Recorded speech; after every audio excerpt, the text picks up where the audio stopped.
Primeiramente, queria iniciar essa homilia, lembrando a todos, a igreja nos fala nos seus documentos, que a participação do fiel na missa precisa ser ativa, frutuosa e consciente. Quer dizer, ser ativa, né? Você vem na missa, participa de verdade, presta atenção em tudo que está acontecendo, canta, fica em pé, senta, ajoelha, né? Participa de forma ativa, né? Não fica que nem um corpo velho jogado aí na cadeira, né? Esperando ver a hora que termina para ir embora. Nossa, eu fui católico tantos anos, Deus nunca tocou o meu coração. Também parecia uma pedra, um pedaço de pau, né? Jogado lá na igreja, né? Uma participação ativa, né? Frutuosa.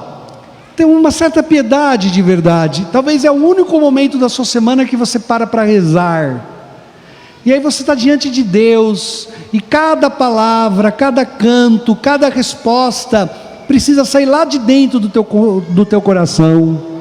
Esses dias eu vi um vídeo de um show, né? E aí estava lá a artista que todo mundo amava, e os jovens, todos que estavam no show, cantavam com um ânimo, que na hora que aparecia a câmera que filmava as pessoas no show, você percebia que a pessoa estava vibrando, que estava, nossa, diante do artista que ela tanto amava, olhando assim para ele, cantando, e o artista não estava nem aí para a pessoa, né? E a pessoa estava toda entregue lá. Vocês já viram isso aí? Nossa, parecia que estava declarando um poema para o artista, mostrando que sabia a música. Aí fechava os olhos de vez em quando assim, você sentia que via lá de dentro mesmo, né? E aqui também, não que você precise na missa, né, se externar de uma maneira que pareça fora da casinha, né? Foi na missa e parece que estava doida lá, né? Não, mas precisa sair lá de dentro do teu coração, precisa ter aquela piedade, estou diante de Deus. Aí você está cantando um salmo, como se estivesse falando para o próprio Senhor: Senhor, eu te amo, Senhor, eu estou aqui, Senhor, eu quero te adorar. Cada palavra minha sai do meu coração, frutuosa, uma participação realmente inteira, estar na presença do Senhor, com inteireza de consciência, né? Realmente querendo adorá-lo, entendendo que cada atitude, cada palavra e cada gesto que nós vivemos numa missa rende a verdadeira adoração que Deus merece. E se você fizer isso bem feito, a missa vai ser extraordinária, qualquer missa que você for, porque você vai estar inteiro ali com o Senhor, e talvez vai valer pela semana inteira aquele momento de oração tão profundo que você viveu. É que nós somos muito distraídos, gente. Nós nos distraímos muito fácil. A gente se distrai com tudo, se distrai com criança, se distrai com borboleta, se distrai com gente andando, se distrai com gente batendo. A gente tem que focar a nossa atenção. Faz um esforço.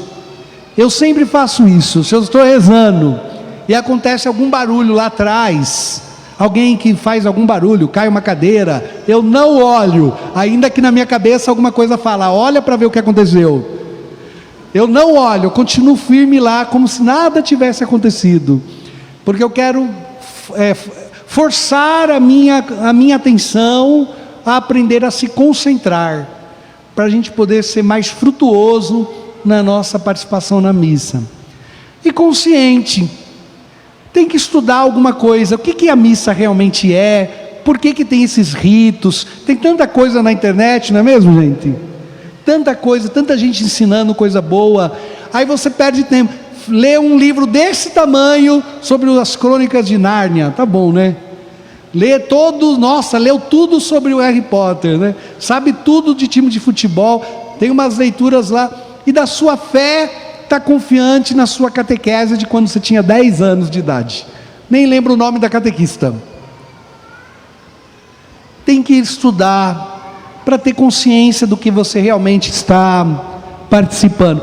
Se você não faz isso, as coisas vão perdendo sentido, e de repente você fala: acho que eu não vou mais ser católico, não entendo a missa é desanimada, não sei se eu quero isso. Mas também acompanha todos os influencers não católicos, né? Faz todo o estudo com o Testemunho de Jeová e depois não sabe, né? Ele faz estudo bíblico lá em casa. Acho que eu não vou ser mais católico, mas é lógico. se não se interessar em estudar a fé, sua participação na fé não é consciente, as coisas não vão fazer sentido para você. Vocês estão entendendo? Fala amém. Eu percebo pelo olhar de vocês, né?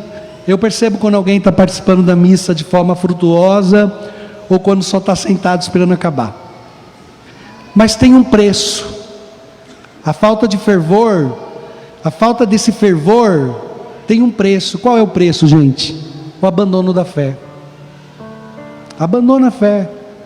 Eu já sei, vai mudando de cadeira, sabe? Começava aqui na frente, aí vai mudando de cadeira. Na hora que eu vejo, já está sentado lá no fundo da arca. Eu só vou acompanhando.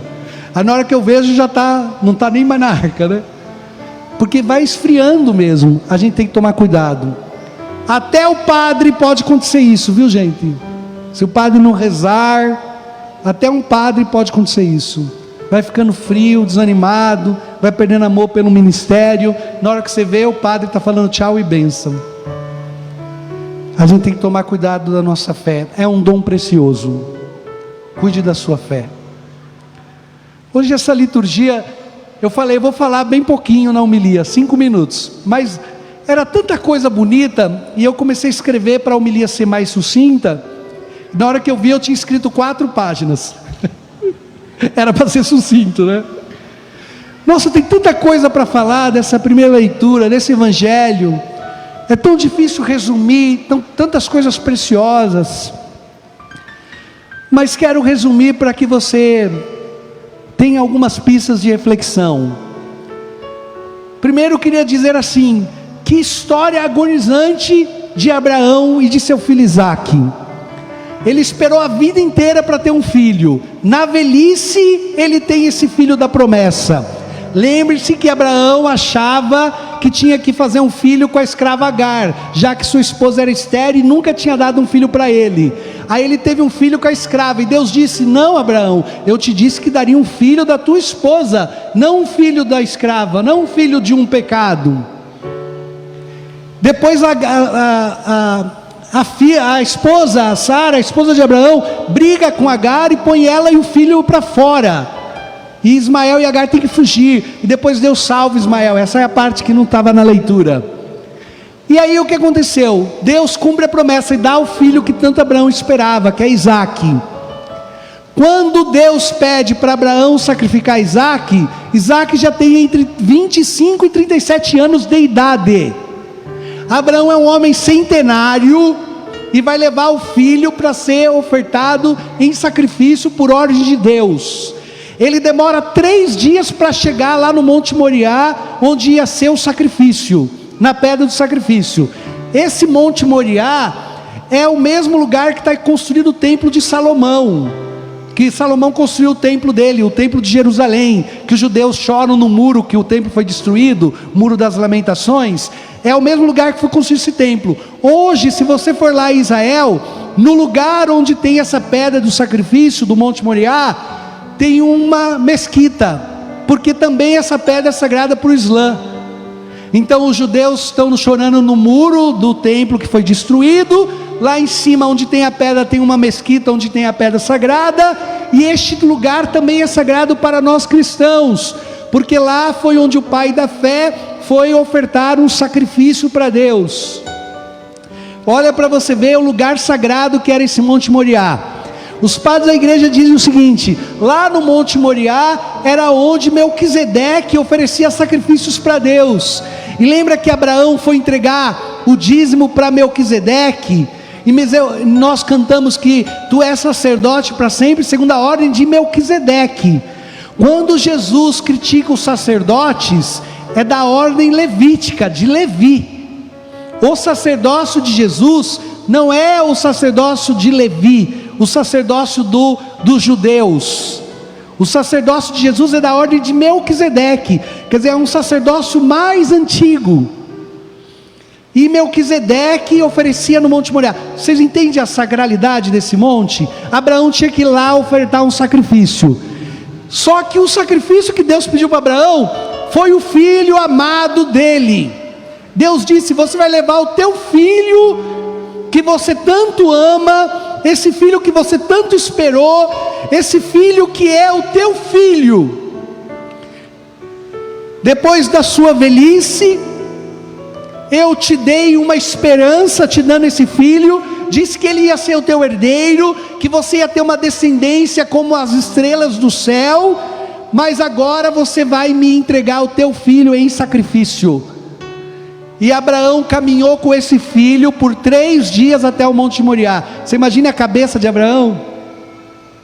Deus pediu o meu filho sagrado, e Abraão pegou o filho e foi. Com certeza ele não contou para a mãe o que ia fazer, que a mãe ia surtar: meu filho não sai daqui por coisa nenhuma, eu vou te matar, Abraão. Sara não ia dar conta dessa dor, e Abraão imediatamente toma o seu filho e caminha por 3 dias, até chegar nesse Monte Moriá. Chegando lá, ele prepara o menino para fazer a vontade de Deus. Ele amarra o filho na lenha, e o filho tem que carregar a lenha do sacrifício. Um holocausto significa o quê? Que não ia só sacrificar, matar o cordeiro. Por exemplo, o holocausto de um cordeiro não é só matar o cordeiro. O holocausto de um cordeiro é tacar fogo também, consumir o corpo todo na chama. Então Isaac teve que levar a lenha para um sacrifício nas costas, e não era pouca lenha, porque era para queimar todo o sacrifício, todo o seu próprio corpo. Isaac teve que carregar essa lenha. Chegando lá, o pai amarrou Isaac nessa lenha. Gente, presta atenção nesse detalhe. A angústia desse pai, 3 dias, a dor de sua alma, de ter que entregar um filho a pedido de Deus. Ele tinha certeza que era Deus que o pedia, e o filho nessa altura do campeonato já tinha entendido que ele era quem seria entregue em sacrifício, porque diz a palavra que o filho falou: pai, mas cadê o novilho para o sacrifício? Um homem centenário e um homem de 25 a 37 anos. Você acha que se Isaac quisesse dar o pé, Isaac não tinha fugido? Se Isaac quisesse dar um empurrão no pai e correr? Um homem centenário era Abraão, mas Isaac entendeu que o pai estava cumprindo uma ordem de Deus. Isaac quis fazer a vontade do seu pai, deixou-se amarrar e deixou-se colocar para aquele sacrifício. E enquanto Isaac carregava a madeira, Abraão carregava o fogo que ia atacar na lenha, e o machado pelo qual ia fazer o sacrifício do próprio filho. Vocês imaginaram essa cena, gente? Vocês estão imaginando essa angústia, esta dor?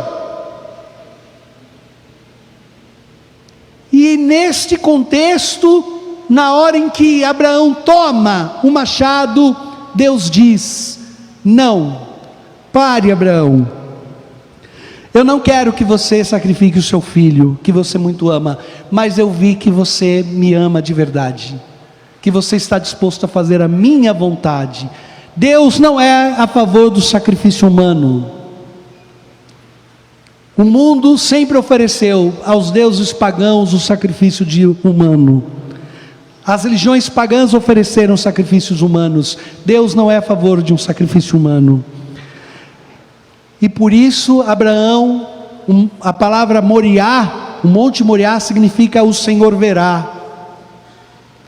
Por isso o povo hebreu, o povo judeu diz o seguinte, é um ditado que tem entre eles: quando a angústia é muito grande e o sofrimento das suas entregas, da sua vida, quando tua perda é tão grande que angustia o teu coração, sobe ao monte para que o Senhor te veja. O Senhor verá. O Senhor verá o tamanho da tua angústia e na hora certa segurar a tua mão com sua misericórdia. Deus verá a tua angústia e terá pena de você. Por isso Abraão é o pai da fé, gente. Por isso nós temos em Abraão um exemplo de seguimento da vontade de Deus e de obediência divina. porque apesar de toda a dor de ofertar o teu próprio filho, ele jamais negou a Deus o que Deus o pediu. Lá em Gênesis, Adão negou deixar de comer o fruto da árvore proibida, mas Abraão, o pai da fé, não negou o sacrifício do próprio filho. Olhe, meus irmãos, para esta cruz e veja se esta história de Abraão não é um anúncio do que o próprio Deus faria. O pai oferta o seu filho Jesus para pagar o preço dos pecados dos homens, e Jesus, por amor, se deixa amarrar e carrega sobre suas costas o lenho, o madeiro da cruz. Você acha que aqueles pregos poderiam segurar o homem-Deus? Mas Jesus quis deixar-se amarrar neste lenho. Pense o drama de coração de Maria, sabendo desde o início que o seu filho seria levado à morte e à cruz. Quando ela disse o seu sim, o seu fiat, faça em mim segundo a tua vontade, Maria estava dizendo o seguinte: eu aceito entregar o meu filho à morte. Que coragem, que força, que amor à vontade de Deus tinha Nossa Senhora. E nós sofremos por entregarmos tão pouco para Deus, nos angustiamos e nos revoltamos quando Deus pede por um tempo para você entregar a sua castidade. Nós resistimos tanto para entregar a Deus um pouco do nosso dízimo. Nós nos revoltamos de entregar a Deus 2 horas do nosso domingo para vir à missa. Nós reclamamos de entregar a Deus um pouco de amor e de perdão aos nossos familiares, que fizeram tão pouco por merecerem o nosso amor. Meus irmãos, quantos pais e mães devem entregar os seus filhos também a Deus, não como um sacrifício do Calvário? Olhem para mim, mas entregar a Deus os seus filhos por amor. Algumas vezes eu escuto alguns irmãos dizerem: nossa, padre, é difícil falar com o senhor, é difícil te encontrar. Mas quando eu encontro os padres, ele fala: meu, padre Anderson, você está todo dia lá naquela paróquia, você tem que sair um pouco, tem que descansar. Os padres falam para mim que eu fico muito aqui, e o povo diz que nunca me encontra. Mas se você perguntar para minha mãe, você verá que o dia que eu entrei no seminário, ela perdeu um filho. Porque eu quase todo o meu tempo estou dedicado à igreja, e o lugar que eu menos frequento é a casa de minha mãe. Nas festas de família, eu sou sempre uma ausência confirmada.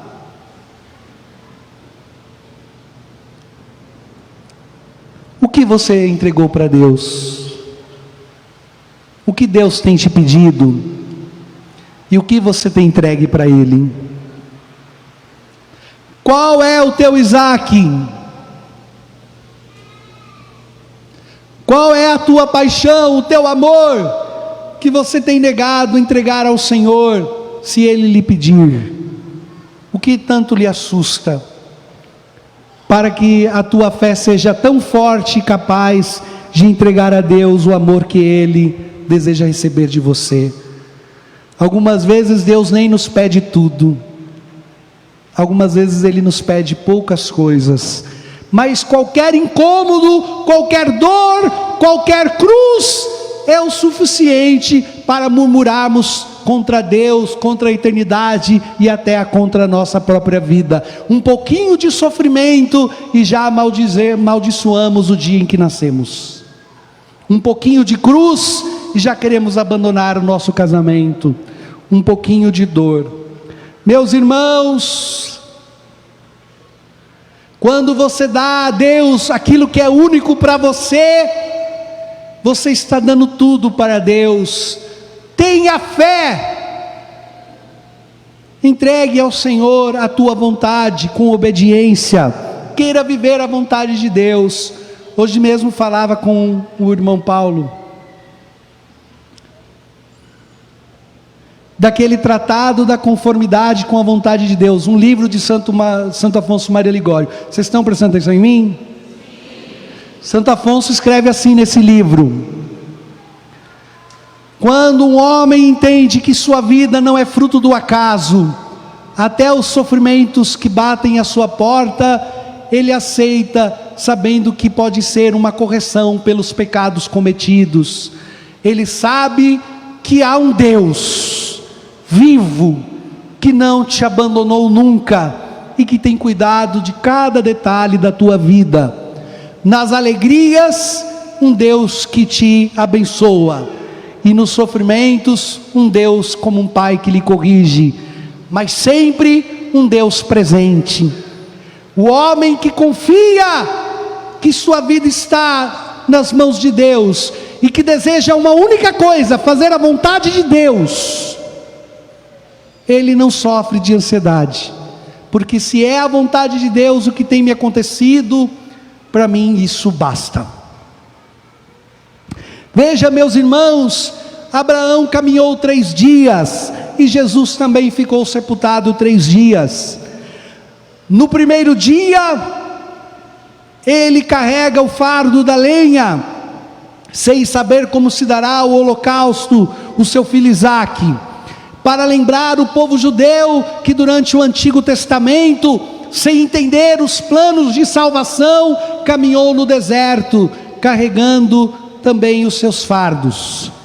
No segundo dia, representa os profetas, o sacerdote levítico, quando Deus estabelece as leis, e este povo precisa, com obediência, aprender a amar o Senhor. E então o terceiro dia, agora é a hora do Calvário, um novo momento, um novo tempo de salvação.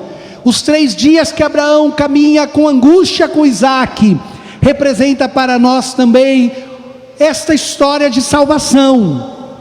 Este terceiro dia do Senhor ressuscitado, do Senhor que vai ao Calvário e vence a morte, é transfigurado no Evangelho, quando aparece Moisés e Elias, o Antigo Testamento e os profetas e a lei. Agora Jesus brilha, com a glória da ressurreição do Senhor, vem para vencer a dor e a angústia do nosso pai Abraão. Se aqui no Calvário o pai não poupou o filho, Abraão subiu para fazer um sacrifício em Moriá, e ele fez esse sacrifício, mas não do seu filho, de um novilho, de um cordeiro que apareceu lá enroscado. Na cruz, Deus ofertou o seu filho num sacrifício. Mas, amados irmãos, olhem nesta cruz e vejam que a humanidade santíssima do Salvador foi imolado, foi crucificado por amor, mas Deus saiu ileso, porque Jesus é Deus, e Deus não pode morrer. Deus é a vida. Veja o quanto Deus nos ama, que hoje nesta missa, o fogo da devoção possa consumir o coração de todos vocês que estão diante desse altar, que o machado das palavras do sacerdote, dizendo isto é o meu corpo, isto é meu sangue, possa levar o cordeiro sem mancha a um sacrifício único que redime os homens dos seus pecados. Veja que ao final desta missa, Deus sai ileso, Deus que se imola, vence ressuscitado, e Ele transfigura a nossa carne mortal, com o sacramento do seu corpo. Meus irmãos, lá naquele monte onde Jesus transfigurou, a divindade de Jesus brilhou, de dentro de Cristo.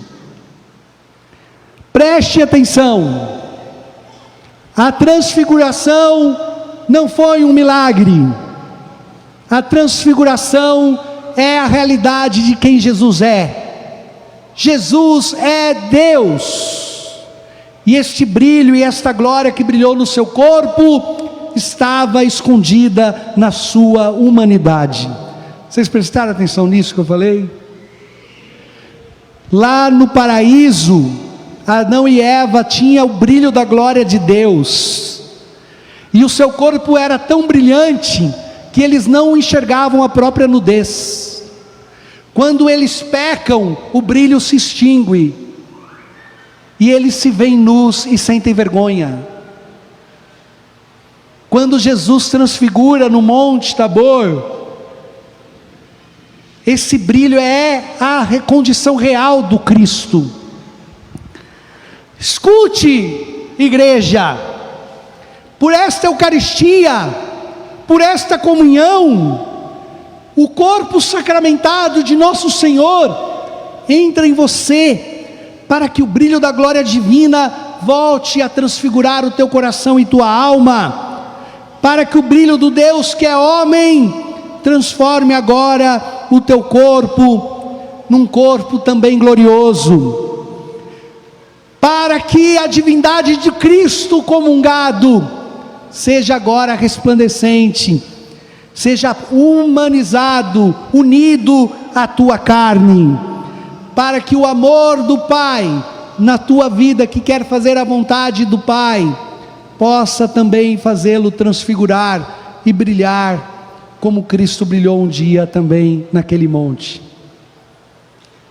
Meus irmãos e minhas irmãs, este mistério de Abraão é a prefiguração do mistério da cruz, e o mistério do Cristo transfigurado é a promessa de vida eterna de Deus para todos nós.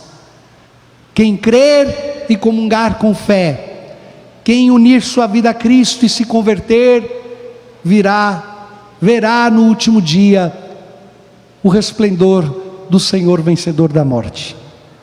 Se você entendeu essa pregação, pode aplaudir esse Deus maravilhoso.